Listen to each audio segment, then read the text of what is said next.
Welcome to bat and chat viewers. आज एक जबरदस्त मैच मुंबई इंडियंस और चेन्नई सुपर किंग्स के बीच होने जा रहा है। हमारे साथ आज हमेशा की तरह लक्की भाई और फैफू भाई तो है ही हैं, लेकिन आज हमारे पड़ोसी मुल्क से एक बहुत ही प्यारे भाई हमारे साथ आज के शो में शामिल हुए हैं। भवेश भाई, welcome to you. Thank you for joining us today. और भवेश थैंक भाई, यू मैं वेरी आपसे मच। स्टार्ट करूंगा कि क्या कहते हैं, आज के मैच पे क्या ख्यालात हैं आपके? देखिए, आज चेन्नई और मुंबई का मैच है। मुझे लगता है मुंबई का जो मोमेंटम है वो मुंबई के साथ है। अगर आप थोड़े स्टैट्स उठा के देखो 2018 से, तो मुंबई और चेन्नई के बीच में 8 मैच हुए हैं और उसमें से 6 मैच मुंबई ने जीता है। तो कल आज भी शायद मुझे ऐसा ही लगता है कि मुंबई जीतने वाला है। भवेश भाई, आपसे मैं सवाल करूंगा अगर उमी भाई की इजाजत हो। मुंबई जी मुंबई करे। का तो हिस्ट्री तो मुंबई की अच्छी है, लेकिन चेन्नई की फॉर्म बड़ी जबरदस्त जा रही है। तो चेन्नई की, आपको नहीं लगता कि फॉर्म का फायदा उठा के चेन्नई इस बार मुंबई को उठा देगा? देखो, चेन्नई की फॉर्म तो बढ़िया जा रही है, मगर वो लगातार 5 मैच जीत गए हैं, तो अब तो उनका हारना बनता है। इस बात तो पे आप हरा दोगे उनको?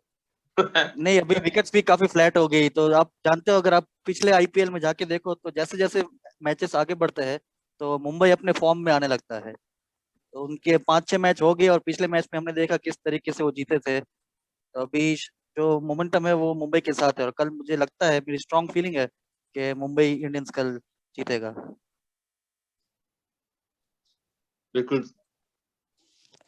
जबरदस्त जबरदस्त। फैफू भाई, आपको भी हम इंटर करते हैं शो में। आज आप थोड़ा से चुप चुप लग रहे हैं, तो हमारे व्यूअर्स जो है परेशान हो जाएंगे कि फैफू भाई आज नहीं बात कर रहे। नहीं उम्मी तो भाई, ऐसी कोई बात नहीं है। मैं बिल्कुल भवेश भाई के साथ जाऊंगा। देखिए, दो तीन चीजें हैं जो मुंबई के साथ कल के मैच में जा रही हैं। एक तो उन्होंने बताया फ्लैट विकेट बहुत हो रही है आस्ता आस्ता, तो वो बिल्कुल मुंबई के हक में है। उनके बाद जिस तरह के बैट्समैन है, डेकॉक जैसे, पोलार्ड जैसे, रोहित शर्मा जैसे, वो मेरे ख्याल है उनको बहुत बड़ा एज होएगा। और मुंबई का ये रिवाज रहा है यार कि पिछले कई सीजन से वो शुरू में बेशक लैग करें अपनी परफॉर्मेंस पे, वो मैचेस हारते हैं बेशक, लेकिन एक उनका मैच इस तरह होता है बड़ी टीम से कि वो मैच हरा के वो फिर सीजन भी जीत जाते हैं। ये हमने पिछले 3-4 सीजन में इस तरह देखा है कि मुंबई पहले अपने 5-6 मैचेस हार के फिर लगातार 8 मैचेस जीतती है अपने राउंड रॉबिन के, फिर नॉकआउट सारे जीतती है और सीजन भी जीतती है। और मुझे ऐसा लगता है कि कल चेन्नई का बुरा दिन होने वाला है, क्योंकि 5 मैच वो जीत गए हैं। उस तरह ही है जिस तरह हम कोयटा के लिए कह रहे थे पीएसएल में कि 5 मैच वो हार गए हैं, 4 मैच हार गए, कोई ना कोई तो जीतेंगे ना। तो बिल्कुल ये इस तरह ही है कि चेन्नई कल मुझे हारता हुआ नजर आ रही है। जबरदस्त हो गया, जबरदस्त हो गया। भवेश भाई हमारे एक्सपर्ट हैं आईपीएल के मामलात में। भवेश भाई, ओवरऑल बताएं इस आईपीएल में आप किस किस प्लेयर को, अगर आपको प्लेयर्स पिक करने पड़े, इन दोनों टीमों में से ले लेते हैं, इन दोनों टीम्स में से आप टॉप परफॉर्मर्स किनको देख रहे हैं कल के मैच में भी अगर देखा जाए? देखिए, अभी तक जो चल रहा है, मेरे ख्याल से जो चेन्नई की टीम में जो टॉप परफॉर्मर होंगे वो ऋतुराज गायकवाड़ होंगे। यंग प्लेयर है अच्छा। और बहुत ही प्रॉमिस उन्होंने दिखाई है, और हम्म। फॉर्म में भी नजर आ रहे हैं और काफी अच्छा खेलते हैं। हम्म। और अगर मुंबई से मैं बात करूं तो सूर्य कुमार यादव मेरे फेवरेट प्लेयर है। सूर्य कुमार यादव, और कह सकते हो कि टाइप ऑफ एबी डिविलियर्स ही वो खेलते हैं। 360 टाइप के प्लेयर है, ग्राउंड के वाह। हर एक कोने पे वो शॉट्स लगाते हैं और अच्छे प्लेयर है, टैलेंट काफी है उनमें। तो ये दो प्लेयर कल देखने लायक होंगे। ये दो प्लेयर्स, यंग प्लेयर्स का नाम लिया भवेश भाई ने। मैं कह रहा हूँ कि ओल्ड गन्स को भी, तो उनके ऊपर भी रन्स ड्यू है। एमएस धोनी पे भी उनको भी रन्स बनाने पड़ेंगे, और कायरन पोलार्ड को भी रन्स बनाने पड़ेंगे, क्योंकि दोनों अपनी टीम्स के लिए अभी इतना फायदेमंद साबित नहीं हो रहे हैं। तो मुझे तो कहीं ना कहीं ये लगता है कि ये मैच जो है कल वाला, वो धोनी जो है कुछ ना कुछ करके दिखा देंगे। बहुत तगड़ी बैटिंग लाइनअप है चेन्नई की। और नंबर 9 पे जाके अगर शार्दुल ठाकुर बैटिंग करने आ रहे हैं, तो आप देख लें उनकी बैटिंग लाइनअप का फिर हाल कहाँ तक उनका जा रहा है। तो अगर आप तो कह रहे हैं कि फ्लैट रह गए, तो फिर उधर उनको भी फायदा होने वाला है भवेश नहीं भाई। लकी भाई, ये रॉन्ग है, ये रॉन्ग है कि आप 11 के 11 बैट्समैन भी खिला लो, जिस दिन आपका दिन नहीं है उस दिन आपका दिन नहीं है। लेकिन एम ये एस बात धोनी को गलत है परफॉर्म बिल्कुल, करने क्योंकि के लिए आपको उनको ऊपर आना पड़ेगा ना। ऊपर आना पड़ेगा। उनको आपने देखना होता है कि आपके जो मेन प्लेयर्स हैं, जो जो आपके लिए टीम के लिए परफॉर्म कर सकते हैं, वो ज्यादा बेहतर हैं, या आपके 11 खिलाड़ी, 11 बैट्समैन जो दूसरी टीम में खेल रहे हैं वो ज्यादा बेहतर हैं। अब रोहित शर्मा जैसे बैट्समैन को आप ज्यादा देर चुप नहीं करा सकते। हमने क्विंटन डेकॉक को भी देखा, उन्होंने भी पिछले मैचेस में अच्छी परफॉर्मेंस दी है। तो मुझे ऐसा लगता है कि कल मुंबई आराम से जीतेगी। मुंबई को मेरे ख्याल से कल एक चेंज करने की जरूरत है, वो है अगर नेथन कोल्टरनाइल की जगह पर वो क्रिस लिन को खिलाए। तो क्रिस लिन दुनिया की जो सारी लीग्स है वहां पर खेलते हैं, और अभी तक हमने क्रिस देखा लिन है कि भावेश मुंबई की भाई, बैटिंग। क्रिस लिन की जी। बैटिंग जो है ना पिछले काफी अर्से से डिप कर रही है उसकी फॉर्म। हमने उनको पीएसएल में भी देखा है, पहले भी देखा है, बिग बैश में वो ऐसा परफॉर्म करते नहीं आ रहे जिस तरह हम उनको दुनिया जानती थी। तो मेरा ख्याल है कोल्टन एल के साथ उनको जाना चाहिए, वो उनको थोड़ी ऑलराउंड दे देते हैं, परफॉर्मेंस ऑलराउंडर हैं वो। तो मेरा ख्याल है उनकी लेट ऑर्डर हिटिंग जो है ना वो मुझे बहुत अच्छी लगती है, वैसे भी उनकी बॉलिंग भी बहुत अच्छी है। मुझे लगता है नहीं कि मगर वो उनके साथ ही जाएंगे। कोल्टरनाइल के साथ वो मुंबई के 7 बॉलर्स हो गए टोटल, तो आपको 7 बॉलर्स की जरूरत नहीं है 20 ओवर के मैच जरूरत में। नहीं है। और बिल्कुल मुंबई सही की बात बैटिंग है। क्रिस थोड़ी लिन, आउट ऑफ फॉर्म चल रही है। बिल्कुल बिल्कुल सही बात है। क्रिस लिन जैसे बैट्समैन को आप इतनी देर बाहर नहीं बिठा सकते हो यार, वो इम्पैक्ट प्लेयर है, किसी वक्त भी आपको सिंगल हैंडedली मैच जिता सकते हैं। लकी कोल्टन भाई नाइल में आजकल कौन क्रिसलिन नहीं है यार, कौन क्रिसलिन नहीं है लकी भाई? आजकल आजकल हर बच्चा क्रिसलिन बना हुआ है यहाँ पे। वो जमाने अब खत्म हो गए हैं जब बंदा कहता था क्रिस गेल अलग लीग का है, शाहिद अफरीदी अलग लीग के हैं, क्रिस लिन अलग लीग के हैं। ये चीजें खत्म हो गई हैं। अब आप इंडिया के लड़कों जो यंग जनरेशन है या इंग्लैंड की ऑस्ट्रेलिया की, आप जिनको भी दिखो वाकई एक्सप्लोसिव बैटिंग ही करते हैं यार। बहुत कम इस तरह नहीं, होता है कि कोई आपको आए जो टेस्ट क्रिकेट खेल के दिखाए वनडे में और T20 में। जबरदस्त हो गया। फैफू भाई कह रहे हैं कि जिस मर्जी को खिला दे, परफॉर्म करना हो तो कर देगा है। गुड लक करके भेज दो ग्राउंड में, ये बात कर रहे हैं फैफू भाई। गुड लक करके ग्राउंड में नहीं यार, ये बात नहीं होती। आपने देखना होता है कि आपके मेन परफॉर्मर कौन है। अगर किसी हम्म लड़के की परफॉर्मेंस नहीं लगी हुई तो आप उसके साथ चांस ही ले रहे हो ना फिर। हम्म। फिर मैं एक लड़के की बात करूंगा, फिर आप बोलेंगे कि आप आईपीएल सट गए या फिर इस्लामाबाद की तरफ चले गए, लेकिन एक लड़के की परफॉर्मेंस नहीं है तो आप उसको बताओ यार आपकी परफॉर्मेंस नहीं है इसलिए आप टीम में भी नहीं आ रहे। अब उस लड़के का तो कोई कसूर नहीं है ना। अब उसका उसका जिक्र आपने जो है ना अपने लिए पाबंदी लगाई हुई है कि उसका जिक्र जरूर करना है। चले मैं आपको बचा लेता हूँ उसके जिक्र से। मैं ओवरऑल आप तीनों से जानना चाहूंगा कल के मैच के लिए कि आप अपनी थोड़ी सी प्रेडिक्शन दे दें, ठीक है? कि आज के आप मैच के किसको, लिए, सॉरी आज के हाँ, मैच आज के मैच के लिए बिल्कुल आज अपनी प्रेडिक्शन दे दें। और उसके बाद जो है ना हम टेस्ट मैच जो ऑनगोइंग है पाकिस्तान जिम्बाब्वे का, उसके बारे में थोड़ी सी बात कर लेंगे। उसमें मैं भावेश भाई की भी ओपिनियन जरूर लूंगा। उससे पहले जो है ना भावेश भाई, आपसे जानना चाहूंगा कि आप किसके साथ जा रहे हैं, अपना फाइनल एक प्रेडिक्शन जरा हमें दें। मैं इस मैच में मुंबई इंडियंस को चांस दे रहा हूँ। I'll go with Mumbai Indians. जबरदस्त। फैफू भाई? मैं भी मुंबई इंडियंस के साथ जाना चाह रहा हूँ, लेकिन मेरा एक सवाल है भावेश भाई से यार, वो हमारे भी एक्सपर्ट है आईपीएल के लिए भी, बिल्कुल। क्रिकेट भी बहुत फॉलो करते हैं पाकिस्तान की। भावेश भाई यार मुझे एक बात बताएं, ये जो बिग नेम्स जो हैं अभी खेल रहे हैं, बाबर आजम हो गए, विराट कोहली हो गए, डेविड वार्नर हो गए, ये नजर आ रहा है कि पिछले जो इनिंग्स इन्होंने खेली है सारों ने ये इन इनिंग्स में बहुत स्लो रन रेट के साथ खेल रहे हैं, बहुत स्लो स्ट्राइक रेट के साथ खेल रहे हैं। हमने वार्नर को देखा, उन्होंने 50 बॉलों में 50 किए। कल के मैच में कोहली ने भी मेरे ख्याल 34 बॉलों में 35 किए, 35 बॉलों में 34 किए। बाबर आजम को हमने देखा कि वो इतना वो नहीं खेल रहे, इतना एक्सप्लोसिव होकर नहीं खेल रहे जिस क्रिकेट की आजकल डिमांड है।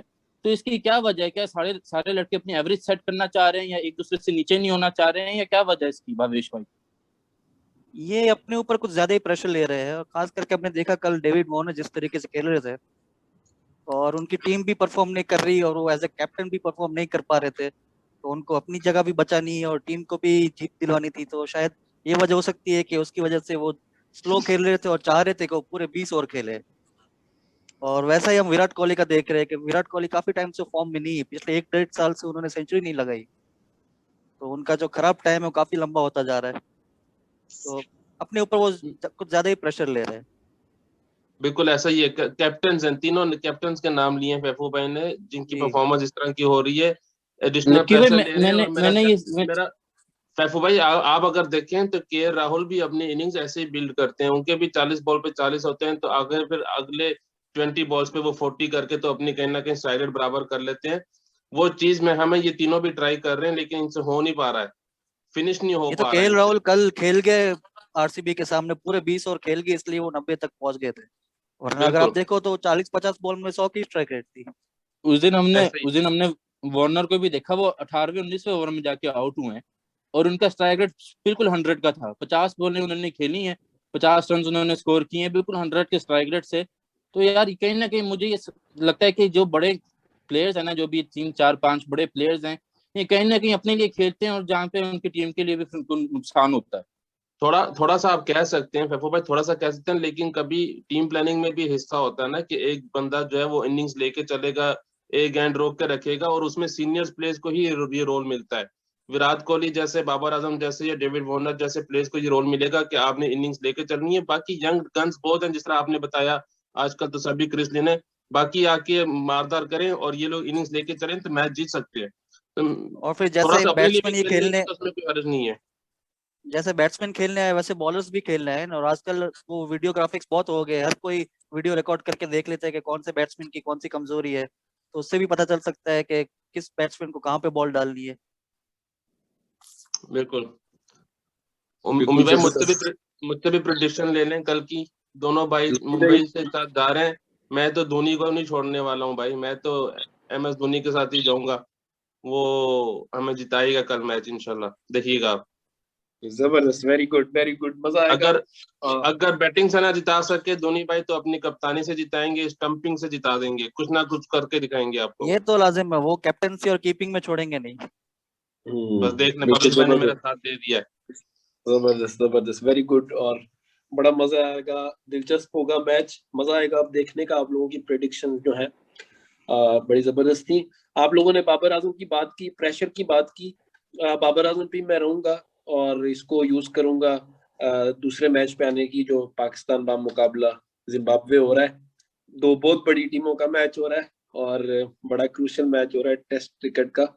तो लकी भाई समझ रहे हैं, लकी भाई मैं किस तरफ जाने वाला हूँ। आज कौन सा प्रेशर था बाबर आजम पे जिसकी वजह से वो डक पे आउट हो गए? बाबर आजम पे यार आपने उनको इतना ज्यादा जिम्बाब्वे आजम बोल के उनको ये सेट कर दिया था कि वो सिर्फ जिम्बाब्वे के खिलाफ स्कोर कर सकते हैं। उन्होंने 0 पे आउट होके बताया नहीं भाई जिम्बाब्वे भी मुझे आउट कर सकती है जल्दी, जरूरी नहीं है कि मैं जिम्बाब्वे के खिलाफ सिर्फ स्कोर करूं। थोड़े बहुत कह सकते हैं कि वो खुद आउट होना चाह रहे होंगे शायद, कि ये मुझे लोग जो जिम्बाब्वे आजम बोलते हैं, जो बोलते हैं कि सिर्फ जिम्बाब्वे के खिलाफ स्कोर बनाता हूँ, तो वो कहना छोड़ देंगे। मैं पहले दिन से उम्मीद भाई कह रहा हूँ कि ये सीरीज खेलनी नहीं चाहिए थी। अव्वल तो अगर आपने ये सीरीज खेलनी थी तो अपने यंग प्लेयर्स को भेजते वहां पे, आपको बड़े प्लेयर्स खिलाने की जरूरत ही नहीं थी। जो तीनों फॉर्मेट खेलते हैं आपके, आप उनको रेस्ट देते, फिर अभी बड़ा मौका था बाबर आजम के पास, अपने आप को रेस्ट देते और बताते कि मुझे जिम्बाब्वे के मैच की जरूरत नहीं है अपने रन बनाने के लिए। बिग प्लेयर्स होते हैं वो बिग मैचेस के लिए उनको रखना चाहिए, हर छोटा मैच नहीं खिलाना चाहिए। कोई सीरीज का सर पाव नहीं है ना, कोई कुछ हासिल नहीं होना इस सीरीज से। किस लिए ये सीरीज हो रही है? ना ये चैंपियनशिप की सीरीज है, टेस्ट चैंपियनशिप की, ना आपको इसमें से कोई नए प्लेयर्स मिलने हैं, नए प्लेयर्स को आप मौका नहीं दे रहे हैं। तो फिर फायदा ये सीरीज खेलने का? T20 वर्ल्ड कप का ईयर है तो इसमें आप T20 खेल लेते, चलो सही है। टेस्ट सीरीज खेलने का कुछ समझ में नहीं लगा मुझे, वो भी पेंडेमिक बिल्कुल के सही दौर कहा। में। नहीं, खेल लेते टेस्ट सीरीज, लेकिन मुझे लगता है नए लड़कों को चांस देना चाहिए था। यहाँ पे बाबर आजम को खुद भी बैठ जाना चाहिए था और अजहर अली को भी बैठ जाना चाहिए था। फवाद आलम को खिला लेते, इमरान भट्ट को जिस तरह खिलाया उन्होंने, आबद अली को मगर खिला मिसबा लेते, उल हक सौद नहीं शकील चाहते को ना खिला कि नए लेते। खिलाड़ी खेले। ये बस भावेश भाई भवेश यही तो भाई भी सारी समझ बात है। गए हैं। अब भवेश भाई भी समझ गए हैं, देखिए भवेश भाई भी समझ गए हैं। मिसबा चाहता नहीं है मैच हारे कोई, वो मैं सिर्फ मैच जीतने के लिए जाता है। और वो मिसबा शाहिन जब शाह लास्ट अफरीदी टाइम को गए थे जिम्बाब्वे तो as a captain test match हार के आए थे यार। अब वो एज अ कोच दोबारा अगर उनके साथ दोबारा ये सूरत हाल हो जाती, फिर उनपे वैसी इतनी लानतान हो रही है, तो जाहिर सी बात है हम जैसे फैंस ने उनकी और करनी थी। लेकिन मेरा फिर भी ख्याल है, क्योंकि इस सीरीज का जैसे लकी मैंने बताया कोई सरपाऊ तो है नहीं है। आपको चाहिए था आप अपनी यंग गन्स को भेजते वहां पे, सौद शकील, साद अली, कमरान गुलाम, जिनको आपने अभी तक ट्राई नहीं किया, स्क्वाड के साथ रखा रहा है। काशिफ भट्टी को आपने कितना सा स्क्वाड के साथ रखा है, मैच नहीं महबूब खिलाया। भाई। आप कमरान गुलाम को भेजते, आप शाहनवाज थानी को खिलाते वहां पे, शाह नसीम शाह जिसपे आपने इतना इन्वेस्ट किया उसको खिलाते, मूसा खान को आप ऑस्ट्रेलिया ले गए, उधर आपने खिलाया, जिम्बाब्वे के खिलाफ आप उनको खिलाते नहीं है। आपकी अजीब सी आपकी सिलेक्शन होती है यार। फिर आप कहते हैं हमें लड़के नहीं नजर आ रहे, लड़के नहीं मिल रहे यार। जब आप उनको चांस दोगे नए लड़कों को, तो फिर ही वो आपको परफॉर्म करके देंगे ना।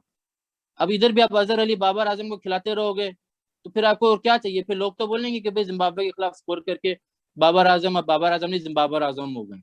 बाबर आजम के पास सबसे अच्छा मौका था सबका मुंह चुप कराने के लिए, सबका मुंह बंद करवाने के लिए, कि मैं इस सीरीज में बैठ रहा हूँ। बेशक स्क्वाड में होते ना खेलते, बड़ापन दिखाते, मोहम्मद रिजवान बन जाते कैप्टन, मोहम्मद रिजवान भी चलो ना खेलते, सरफराज से कीपिंग करवाते, किसी नए खिलाड़ी को कैप्टन बना देते। नहीं भाई, वो जिस तरह भवेश भाई ने बताया ना कि मिसबा हारना नहीं चाहेंगे, ऐसा ही है, मिसबा हारना नहीं चाहेंगे। आप अगर यंग टीम को खिला देते उससे हार भी जाते ना तो कोई मसला नहीं होना था, मिसबा पे हाथ नहीं उठाना था किसी ने, मिसबा पे बात नहीं करनी थी अगर यंग प्लेयर्स होते सारे। अब आप अपने सीनियर प्लेयर्स के साथ जिम्बाब्वे के साथ एक T20 भी हार गए। अब आप अपने जिम्बाब्वे के साथ आप टेस्ट मैचेस भी आप खेल रहे हो, तो उसमें हम देख रहे हैं कि बाबर आजम 0 पे आउट हो रहे हैं, अजहर अली 34 रन बना के आउट हो रहे हैं, 2.5 के रन रेट के साथ खेल रहे हैं टेस्ट मैच जिम्बाब्वे के साथ। भाई जिम्बाब्वे की बॉलिंग है, ऑस्ट्रेलिया की बॉलिंग बना के रखा हुआ, इनको फायदा नहीं है। अब लोगों ने, फैंस ने तो फिर भी बात करनी है ना, फैंस ने तो फिर भी बात करनी है। या तो आप 5 के रन रेट से खेलो, डोमिनेट करो 2 दिन, पता चलता है मैच खत्म हो जाता है 2 दिन के अंदर, पता चलता है पाकिस्तान जिम्बाब्वे के साथ खेल रही है। अभी तो पता ही नहीं चल रहा कि कल क्या हाल होगा हमारा, आज क्या हाल होगा, इसलिए होने नहीं चाहिए था मेरे हिसाब से। भवेश भाई जबरदस्त, थैंक यू लकी भाई। मैं भवेश भाई की तरफ इसलिए जाना चाह रहा हूँ कि शुएब अख्तर ने कहा पाकिस्तान को चाहिए एक बारी से मैच ये जीते, एक बारी करे, बाबर आजम फिर से जो है ना क्रीज पे ना आए। तो भवेश भाई जाते जाते आपसे मैं थोड़ी सी ओपिनियन लूंगा इस सीरीज के बारे में, क्या कहते हैं आप? मुझे लग रहा है पाकिस्तान जीत जाएगा आसानी से, लेकिन जिम्बाब्वे फाइट जरूर देगा। 2-0 से पाकिस्तान जीत जाएगा, मगर जिम्बाब्वे फाइट देगा। जैसे हमने देखा T20 में जिम्बाब्वे में फाइट दिया, वैसे ही वो फाइट देते देते वो हार जाएंगे, लेकिन फाइट जरूर देंगे। ठीक है, thank you very much Bhavesh भाई, आप हमारे गेस्ट थे और बड़ा मजा आया आपके साथ, थैंक यू वेरी मच। और आपके जो है वर्ड्स के साथ ही हम एंड करेंगे आज का शो। हम IPL के मैच के बाद फिर से आज हाजिर होंगे रिव्यू के साथ। तब तक इजाजत चाहते हैं, love you all, bat and chat. Bat and chat.